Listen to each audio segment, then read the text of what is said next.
Hello, and thanks for watching. In this video we're going to be looking at the PlayStation VR, and I'm going to showcase it by playing some of the Wipeout Omega Collection, which originally launched in 2017 as a standard game, a very good game, and then in 2018 it received a free update which gave it VR support, and it's pretty comprehensive. It's all of the game is playable in VR, so I'm going to showcase that.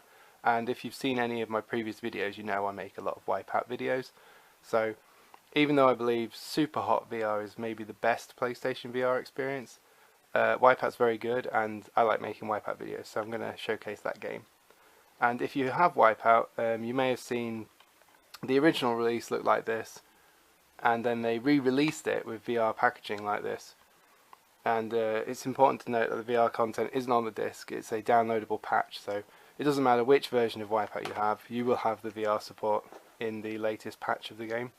So that's all good, and there is a demo available of Wipeout Omega Collection which you can play standard mode and also VR mode. So even if you don't have the game and you get hold of a PlayStation VR headset, you can still try the game. So that's very cool. And let's go over the basics. So VR, virtual reality. There's lots of headsets on the market, PC and stuff like that, and the PlayStation decided to put one out, and it's a pretty good product. It works well. Whether VR is a success or not is debatable. I enjoy it. I think it's good. I don't personally own this. I've borrowed this headset. I don't really enjoy it enough to warrant buying one, and I think the market might reflect that generally. Like, I'd say a third of people would buy this or be interested in it, and the rest are interested in the classic gaming experience of sitting down, relaxing, and using it as escapism. Gaming in general, which is what I like to do. I've never enjoyed the motion controls of the Wii and stuff like that. They do work, they are good, there are some good games. I won't say they're rubbish or anything like that. I do believe it is a good product, it's just not for me. So that's my stance on VR, but I do enjoy it. I think the PlayStation VR headset is very good, and we're going to have a look at it and see. So the basic setup of the VR headset is you have the headset here, which is comfortable, it's adjustable. It was surprisingly comfortable actually. You have the PlayStation camera here, which you put near your TV, and that basically tracks your motion if you're using the motion controls, the Move controller. Wipeout doesn't require these. You just play the game with a standard controller and the headset. And there is, if I just zoom here, you can see how many cables are involved with the VR setup. It's quite a messy setup, but it's worth it for the experience, I suppose. You have a processor unit, AC adapter, camera, headset. With some games you need the Move controls, and there is also a gun. I think it's called the AIM controller. Here it is. It's quite comfortable. That works with various products like Doom VR, and there's another one. What's it called? Farpoint. So yeah, that's the basics of VR. And I'm just going to insert a picture here to show you the setup with the cables involved and stuff. So as you can see, there's quite a few cables involved with that setup. It's quite messy, but like I said, it is a comfortable experience. It does work. It's very functional. There's lots of VR demos out there, lots of free stuff to try. There's free updates for games. I think Gran Turismo Sport has some free VR stuff in there. And yeah, like I say, it's maybe not for me and not for some gamers, but it does work, and it's not worth dismissing. So if you ever get the chance to try it, I recommend it.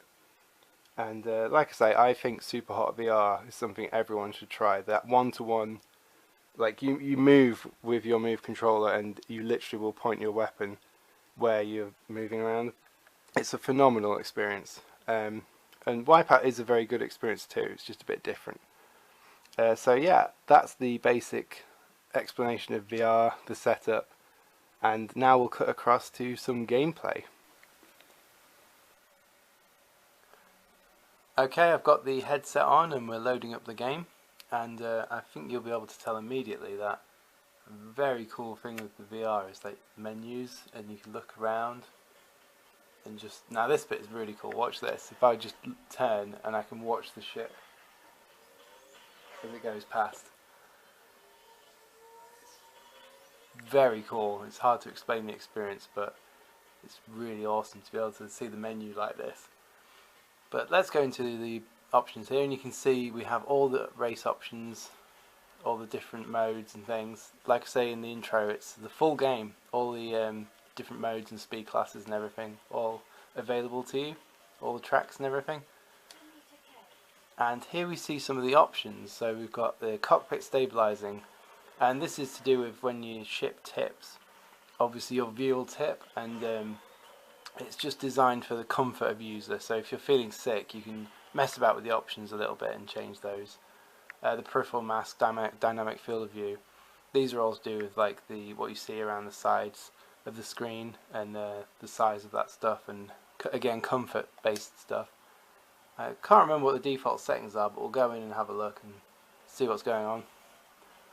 But yeah, how cool is this? Look, being able to look at everything in 3D, and it's a really unique experience. We'll just oh yeah, so these are the VR ships. They're different to the default ships. You can just pan through here and have a look at a few of these. They look cool. And then some more here. Ah, oh, I am a sucker for Faisal. It just looks cool. Yeah, it's got to be that one. Look at that. Oh, hang on. Let me just pan through again so you guys can have a look at these.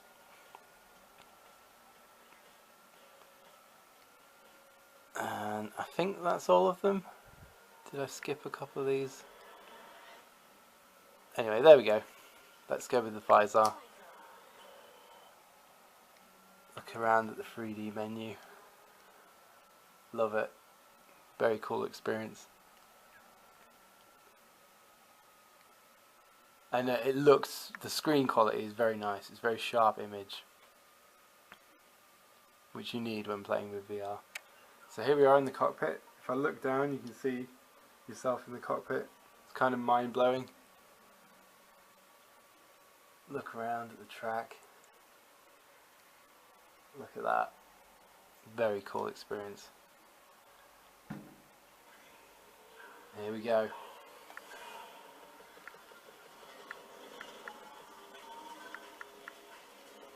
So yeah, I think the cockpit option is maybe locked to the track as default here. I'm not sure. Let me have a quick look. Let's pause. Again, the pause menu, 3D. Where are we?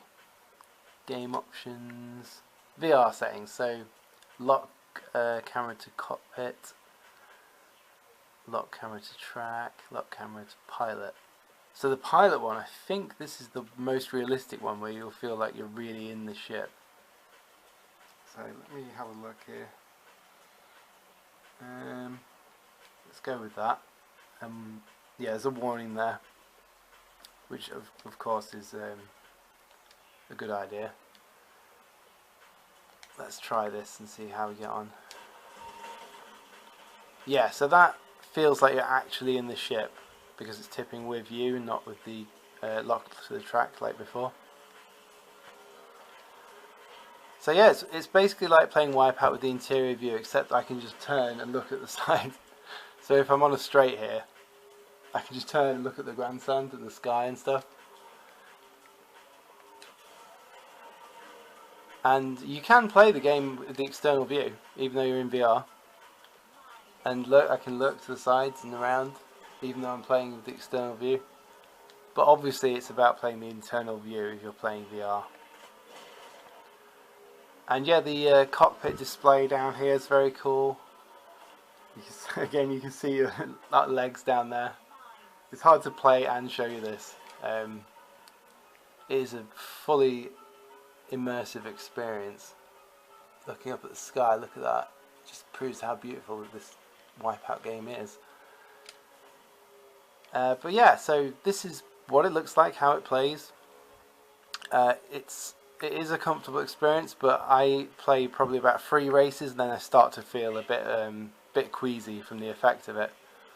I don't get that in some of the other VR experiences. It's just because Wipeout is, you know, so fast and so much is happening on screen, and it's right there in your eyes and your face.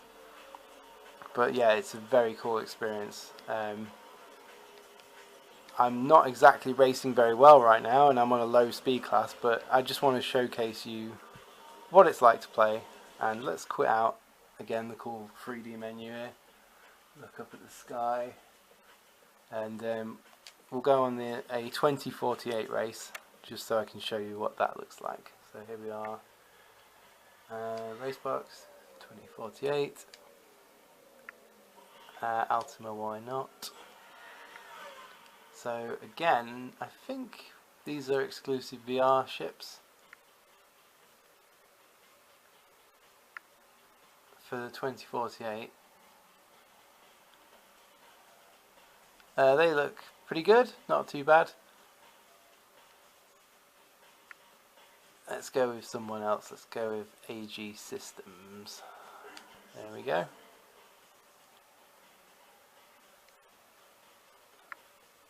So yeah, I'm hopeful that if they do another Wipeout game, they have VR support from the get-go. If they make a Wipeout for the PS5, and VR is supported by the PS5, which I assume it will be, that they give us a VR mode from the start, because that would be very cool. Because this is really cool. Look at the flags up there flapping in the wind, and the crowd.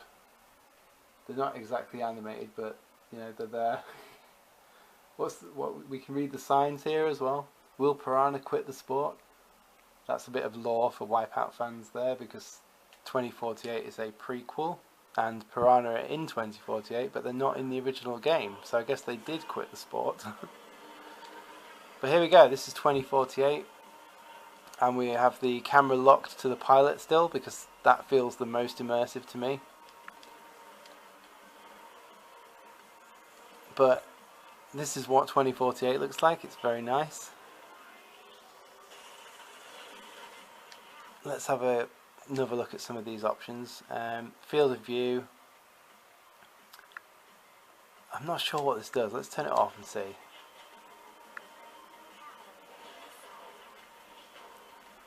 Oh, I see. I feel like it's put something around the side of the ship there to. Yeah, there's like it's narrowed the field of view, so it's obviously not making me sick in theory, but I'm quite comfortable. What is that? I'm not entirely sure what that's doing, if I'm honest. But yeah, there we go. That's what 2048 looks like. That's what the Wipeout Omega Collection looks like in VR mode. Okay, so I hope you enjoyed that quick look at the PlayStation VR and the Wipeout Omega Collection in VR. And I just wanted to add quickly that I played this on a PlayStation 4 Slim.